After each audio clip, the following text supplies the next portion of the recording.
नमस्कार दोस्तों। जब रोम जल रहा था, नीरो चैन की बांसुरी बजा रहा था। सदियों पुरानी ये कहावत आज ट्विटर पर बहुत सारे लोग, सोशल मीडिया पर प्रधानमंत्री मोदी के भाषणों का, रोड शो का जिक्र करते हुए, कर्नाटक में धुआंधार चुनाव प्रचार का जिक्र करते हुए दो तस्वीरों के साथ शेयर कर रहे हैं, दो खबरों के साथ शेयर कर रहे हैं। दो तस्वीरें मेरी स्क्रीन पर भी है। एक तरफ मणिपुर की तस्वीर, जहां सड़कों पर सन्नाटा है। 54 लोगों की हत्या हो चुकी है, मौत हो चुकी है। 1000 से ज्यादा लोग मणिपुर छोड़कर असम में शरण लेने चले गए। वहां तांडव है, उत्पात है, तबाही है, दंगा जैसे हालात हैं और बेकाबू परिस्थितियों में देखते ही गोली मार देने के आदेश हैं। दूसरी तरफ की तस्वीर, यह तस्वीर बेंगलुरु में आज के रोड शो का है, प्रधानमंत्री मोदी के रोड शो का है। प्रधानमंत्री मोदी आज बेंगलुरु में थे, घंटों रोड शो किया, करीब करीब 26 किलोमीटर लंबा। उसके बाद भाषण भी दिया। दो तस्वीरें, एक तस्वीर पूर्वोत्तर भारत की, दिल्ली से सैकड़ों किलोमीटर दूर, जहां जैसा कि मैंने कहा स्थितियां बेकाबू है, सरकार बीजेपी की। दूसरी तस्वीर कर्नाटक की, यह भी सैकड़ों किलोमीटर दूर है, लेकिन यह दक्षिण में। यहां चुनाव प्रचार में प्रधानमंत्री मोदी ने पूरी ताकत झोंकी है, क्योंकि अब चुनाव प्रचार में सिर्फ 2 दिन बाकी है। बजरंग बली का नाम ले रहे हैं, केरला स्टोरी का जिक्र कर रहे हैं। वो तमाम हथकंडे प्रधानमंत्री मोदी इस्तेमाल कर रहे हैं, जिन हथकंडों के इस्तेमाल के दम पर बीजेपी चुनाव जीतने के लिए पूरा जोर लगाती है। इसलिए ये दो तस्वीरें मायने रखते हैं और इसलिए बहुत सारे लोग सवाल पूछ रहे हैं कि प्रधानमंत्री तो पूरे देश के, चिंता तो पूरे देश की करनी चाहिए, लेकिन एक तरफ बेकाबू हालात, एक तरफ मरते लोग, दंगाई माहौल, लूटपाट आगजनी की घटनाएं। मैरी कॉम जैसी बॉक्सर भी 2 दिन पहले लिखती है, मणिपुर के हालात को देखकर, जलते प्रदेश को देखकर प्रधानमंत्री मोदी को टैग भी करती है, अमित शाह को भी टैग किया जाता है। और दूसरी तरफ निश्चिंत प्रधानमंत्री मोदी भव्य रोड शो में अभी से ललकार भी रहे कांग्रेस को, बजरंग बली के जयकारा भी लगा रहे हैं और अभी से अपनी जीत के ऐलान भी कर रहे हैं। लेकिन इन दो तस्वीरों के बीच बहुत सारी खबरें हैं जिसका जिक्र मैं करूंगा और आगे मैं द टेलीग्राफ की हेडलाइन भी दिखाऊंगा। एक ही अखबार है जो ऐसी स्थितियों में पत्रकारिता की जो जिम्मेदारी है डंके की चोट पर निभाता है, वो आगे बताऊंगा। लेकिन पहले कर्नाटक में क्या हो रहा है, इन खबरों के बीच एक बड़ी खबर आई आज बेंगलुरु से। खबर यह आई कि बीजेपी का एक उम्मीदवार जो अपने कुख्यात तौर तरीकों के लिए, आपराधिक इतिहास के लिए, सलाखों के पीछे जाने के लिए, पुलिस में उसके खिलाफ जितने दर्ज मामले हैं उसकी वजह से अक्सर चर्चा में रहता है, सुर्खियों में रहता है, विवादों में रहता है, उस उम्मीदवार का नाम है मणिकांत राठौर। कलबुर्गी जिले से बीजेपी ने उसे चुनाव मैदान में उतारा है, जिसका एक वीडियो अभी कुछ दिन पहले वायरल हुआ था। हाथों में पिस्टल थी और ऐसे घुमा रहा था जैसे कोई डॉन, कोई दबंग, कोई अपराधी, कोई क्रिमिनल, कोई जेल रिटर्न, कोई उसी तरह का गैंगस्टर हो जैसे गैंगस्टर शूट आउट में मारे जा रहे हैं। उस तरह का एक वीडियो वायरल हुआ था, लेकिन आज उसका एक ऑडियो वायरल हुआ है। वो ऑडियो क्या है? उस ऑडियो को कांग्रेस ने रिलीज किया, कांग्रेस नेताओं ने बेंगलुरु में। उस ऑडियो में कहा गया है कि उसने मल्लिकार्जुन खड़गे को, किसी से बातचीत में मल्लिकार्जुन खड़गे को पूरे परिवार के साथ मारने का दावा किया, खत्म करने की बात की है।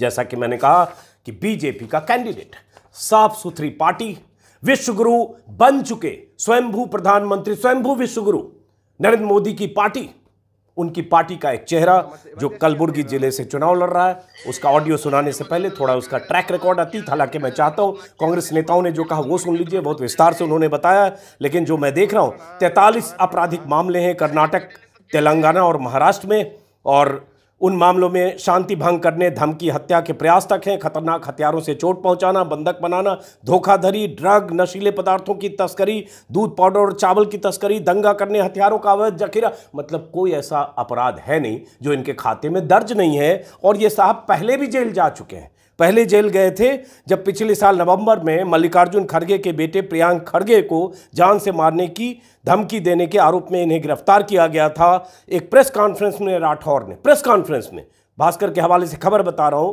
राठौर ने न्यूज़ 24 के हवाले से, माफ करें, राठौर ने प्रियांक खड़गे को गोली मारने की बात कही थी। बाद में उन्हें जमानत पर छोड़ दिया था और अभी चित्तापुर से कांग्रेस पार्टी के प्रियांक उम्मीदवार हैं और ये बीजेपी के उम्मीदवार हैं। अब अभी इनका जब ऑडियो वायरल हुआ, उस ऑडियो की आवाज़ चूंकि कन्नड़ में है, उसमें बहुत सारी बातें मैं समझने की कोशिश कर रहा था, कुछ मैं समझ नहीं पाया।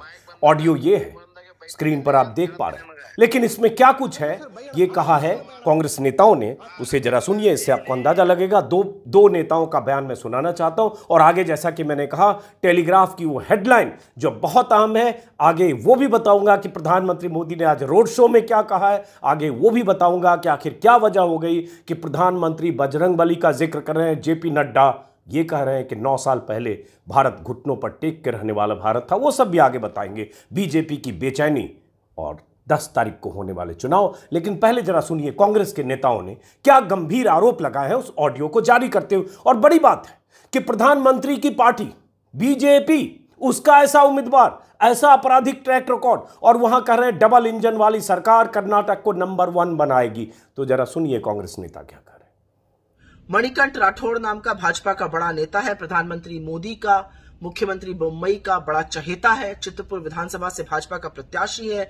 40 से ज्यादा केसेस दर्ज हैं इसके खिलाफ। तेलंगाना, महाराष्ट्र, कर्नाटक के पुलिस स्टेशंस में उसमें धोखाधड़ी का मामला है, उसमें शांति भंग करने का मामला है, उसमें घोटाला है अन्य का, लेकिन सबसे बड़ा उसमें हत्या का भी मामला है और जानलेवा हमलों के मामले हैं।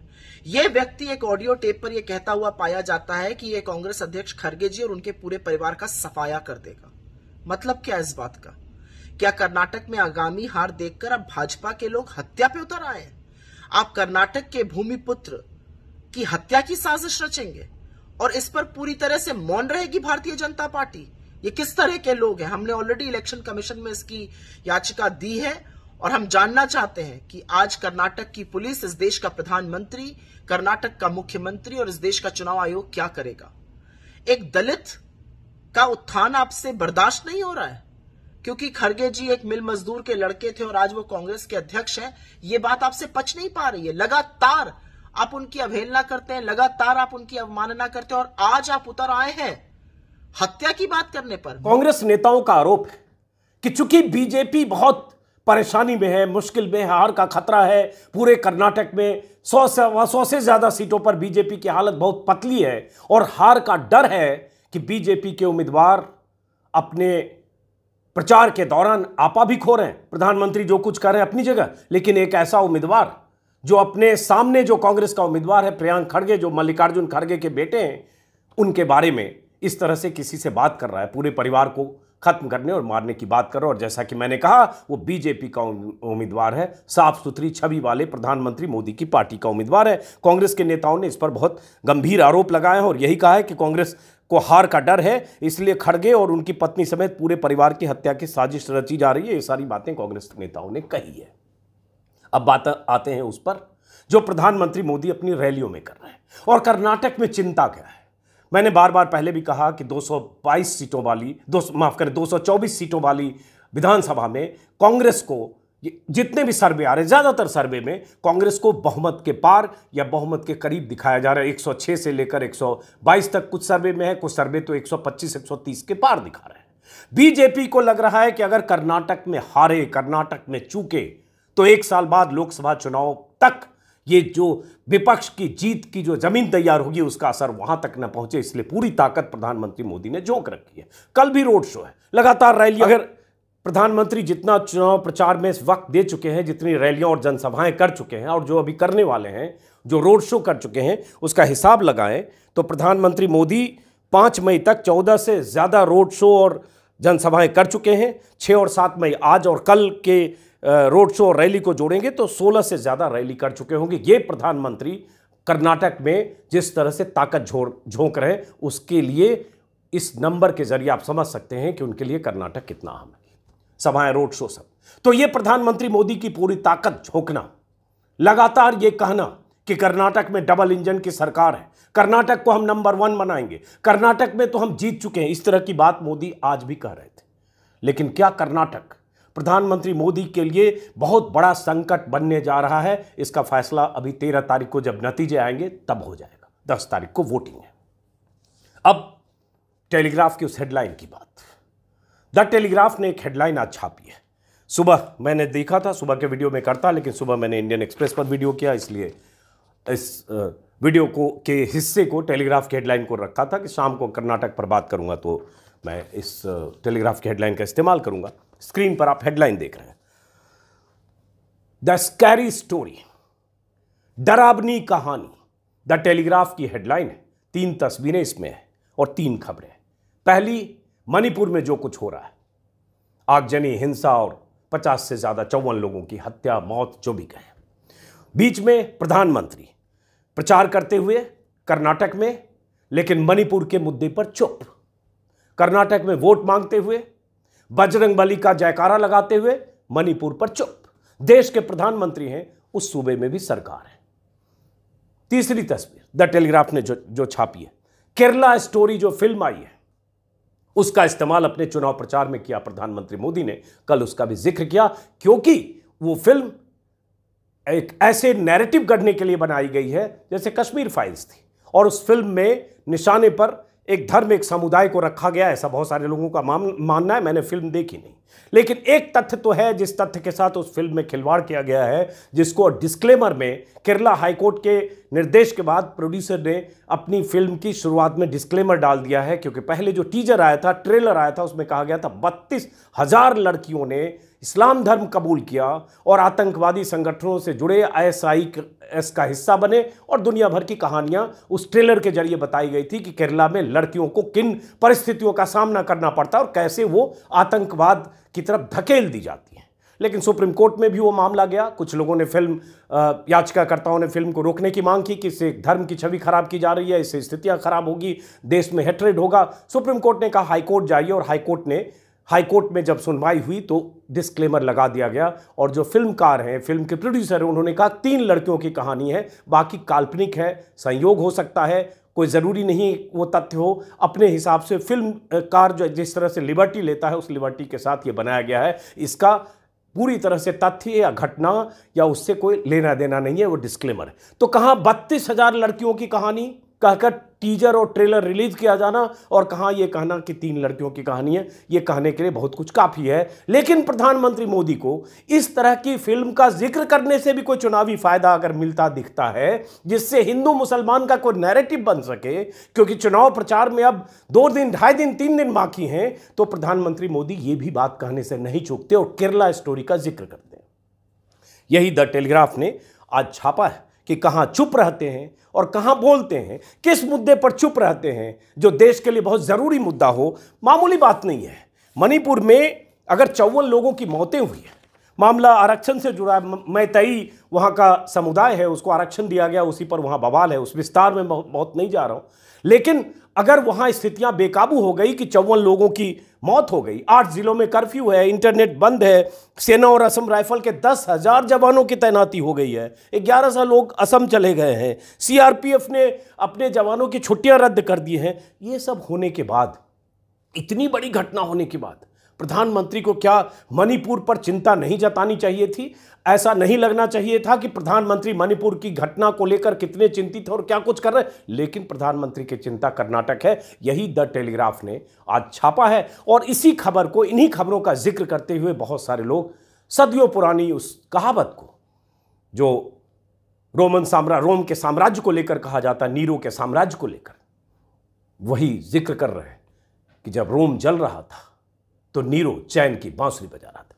ये बहरहाल प्रधानमंत्री के उस प्रचार प्रसार से जुड़े हुए हिस्से को मणिपुर से जोड़कर लिख रहे हैं, और टेलीग्राफ की हेडलाइन। अब आते हैं जो प्रधानमंत्री की बेचैनी है और बीजेपी की, जिसकी वजह से आज भी प्रधानमंत्री ने बजरंगबली के जय के नारे लगवाए 3 बार। जय बजरंगबली, जय बजरंगबली, जय बजरंगबली। बजरंगबली की, बजरंगबली की, बजरंगबली की। अब बजरंगबली के नारे सिर्फ इसलिए लगाए जा रहे हैं कल के वीडियो में भी बताया था और आप जान चुके होंगे, क्योंकि कांग्रेस पार्टी के मैनिफेस्टो में यह आया कि पीएफआई और बजरंग दल जैसे संगठन जो सांप्रदायिक ताना बाना को नुकसान पहुंचाते हैं, उन्हें पाबंदी लगाई जाएगी उन पर। और वहीं से कैच कर लिया बीजेपी ने कि इसको हम हिंदुत्व के पिच पर लाएं, हिंदू मुसलमान के पिच पर लाएं और किसी ढंग से ध्रुवीकरण करें। इसलिए हर रैली में, हर सभा में, हर भाषण में, चाहे जेपी नड्डा हो, चाहे अमित शाह हो, चाहे मोदी हो, चाहे कोई विधायक हो, सांसद हो, मंत्री हो, मुख्यमंत्री हो, सबके भाषण के केंद्र में बजरंग बली है। और हनुमान चालीसा कोई पढ़ रहा है, कोई बजरंग बली बनकर प्रधानमंत्री के रोड शो में हाजिर है। आज भी जो प्रधानमंत्री का रोड शो था उसमें भी बजरंग बली का वेश बनाकर वहां लोग मौजूद थे। और ये सिर्फ इसलिए ताकि प्रतीक के तौर पर बजरंग बली को ले आए। और प्रधानमंत्री मोदी अपनी रैलियों में कह रहे हैं कि बजरंग बली को ताला में बंद करना चाहते हैं, जय बजरंग बली बोलने वालों को ताला में बंद करना चाहते हैं। इतनी समझदारी, इतनी न्यूनतम चेतना, न्यूनतम समझदारी तो हर आदमी में है कि बात बजरंग दल की हुई है, बजरंग बली की नहीं। और बजरंग दल और बजरंग बली से कोई रिश्ता नहीं। बजरंग बली हनुमान है, पवन सुत हनुमान है, आराध्य है, कांग्रेस के नेता भी करें। और बजरंग दल लंपटों का, असामाजिक तत्वों का, बेलगाम गुंडों का और ऐसे लोगों का संगठन है जिस पर बहुत सारे इल्जाम है, जिसमें लिंचिंग से लेकर, हत्या से लेकर, सांप्रदायिक तनाव भड़काने से लेकर, हिंसा से लेकर, उत्पात तांडव, हर तरह के आरोप हैं बजरंग दल पर। और उन आरोपों की लंबी लिस्ट पर मैं पहले बात कर चुका हूं। लेकिन अब आज हो गया 6 तारीख, कल है 7, प्रधानमंत्री पूरी ताकत कल झोंकेंगे, 8 तारीख को शाम को चुनाव प्रचार खत्म हो जाएगा।